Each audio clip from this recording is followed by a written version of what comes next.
माता पिता गुणो अनंतो आचार्य गुणो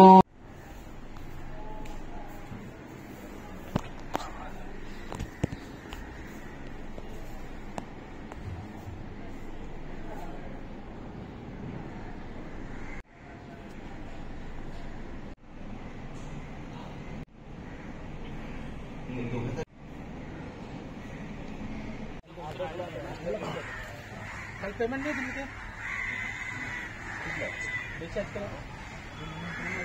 करणार आम्हाला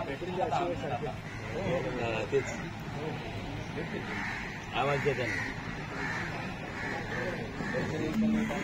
गोळ्यावाल्यांना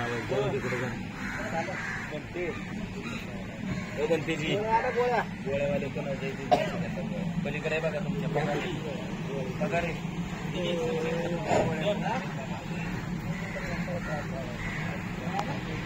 काय म्हणाले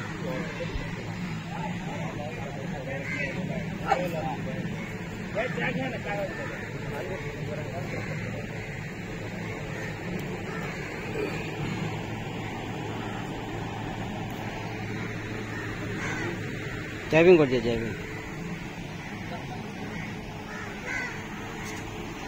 भिक्षू संघाचा नाश्ता झालेला आहे। आजच्या त्रिगुणी पावन पौर्णिमेचा दिवस आहे आणि या दिवसाचा संघाचा नाश्ता आहे भंते उपगुप्त आणि भंते उपगुप्त भंते महामोगल्यान हे या संघामध्ये बसून नाश्ता झालेला आहे त्यांचा। भंतेजी हे आम्हा सर्वांच्या प्रती मंगल कामना करत आहेत, आशीर्वाद देत आहेत। आणि त्या दिवशी सगळे शेतकरी नवीन धान्याचं जेवण बनवतात आणि एकमेकाला निमंत्रित करतात, मला सुद्धा करतात, आपले लोक करतात। पण आजूबाजूचे जे कुठल्याही जाती धर्माचे असतील तिथे गेल्यानंतर सगळेच माझ्या शेतात बंदी तुमचे पाय पडू द्या, कुणी म्हणतो स्वामी तुमच्या पायांच्या शेतात पडू द्या, कुणी म्हणतो महाराज तुमच्या पायांच्या शेतात पडू द्या।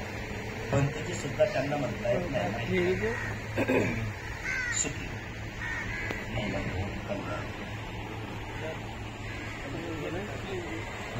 तिथे गेल्यावर बघतो काय तर लक्ष्मीचे फोटो असतात आणि शेतातलं धान्य तिथे ठेवलेलं असते, खायला पण असते आणि पूजेला पण असते।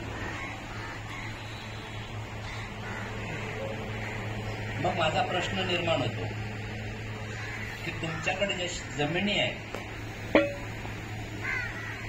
वतनदारी जमीन, महारी जमीन, महारकी जमीन, खडकी जमीन, हडोला जमीन, अशा वेगवेगळ्या नावाने वेगवेगळ्या प्रांतात तिला ओळखलं जाते। तर ह्या जमिनी दिल्या कोणी? आम्ही तर राजे महाराजे होतो, राजे महाराजांचे वंशज नागवंशी आम्ही. आणि देशोधडीला लावले कुणी हा इतिहास बाबासाहेबांनी लिहिलेला आहे. बाबासाहेबांनी 2 पुस्तकं लिहिली, शूद्रपूर्वी कोण आणि अस्तु. बाबासाहेबांचं लिखाण भरपूर आहे, पण त्यापैकी 2 पुस्तकांचं मी नाव आवर्जून सांगत आहे की त्यांच्यामध्ये आमचा इतिहास आहे. एक आहे शूद्रपूर्वी कोण आणि दुसरं आहे अस्पृश्य मूळचे कोण. तर शूद्रपूर्वी कोण हा मराठ्यां ह्या ओबीसीसाठी लिहिलेला ग्रंथ आहे. ते स्वतःला भले क्षत्रिय समजत असतील, पण ते शूद्र आहात. आम्ही शूद्र नाही. ते शूद्र म्हणून आमच्याकडे बोट करतात, पण आम्ही शूद्र नाही. आम्ही वर्ण व्यवस्थेच्या बाहेर आहे. अस्पृश्य. अस्पृश्य म्हणजे ते माणसंच नाही. अस्पृश्य म्हणजे स्पर्श करायला लायक नसलेले. हिंदीतून त्यांना अछूत म्हणतात. तो छूने के लायक नाही. म्हणजे वर्ण व्यवस्थेच्या बाहेर आम्ही. आणि ते आम्हाला शूद्र म्हणून हिणवतात. तर शूद्र आम्ही नसून ओबीसी शूद्र आहेत.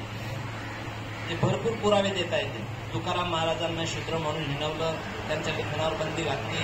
जे लिहिलेलं आहे ते इंद्रायणी टुगोल सर्वांनाच माहीत आहे. शंभू महाराज, शिवाजी महाराजांचे पुत्र शंभू महाराज, संभाजी महाराज, त्यांनी संस्कृत शिकले, 4 ग्रंथ लिहिले. बुद्धभूषण, बुद्धभूषण नव्हे, बुद्धभूषण म्हणजे बुद्ध म्हणजे बुद्धीशी संबंधित आहे. तो ग्रंथ वाचला. बुद्धाचं नाव बुद्धी आहे. बुद्धी संबंधित आहे की बुद्धाचा दागिना. बुद्धभूषण म्हणजे बुद्धीचा दागिना.